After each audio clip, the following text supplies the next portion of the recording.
গাঁজা বিরোধী অভিযানে সাফল্য পেল যাত্রাপুর থানার পুলিশ।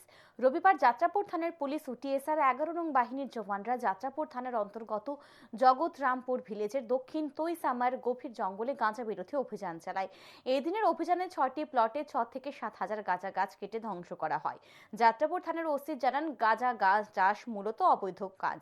এই গাঁজা চাষের সাথে যারা যারা যুক্ত তাদের বিরুদ্ধে ব্যবস্থা গ্রহণ বদ্ধপরিকর পুলিশ।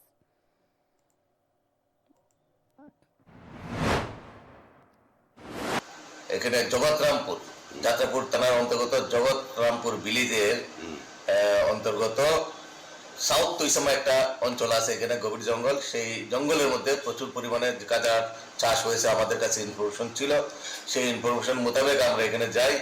এখানে গিয়ে আমরা 6টা প্লটে প্রায় 6 থেকে 7,000 গাঁজা যে গাছগুলো আছে এগুলো আমরা কেটে ধ্বংস করে দেই।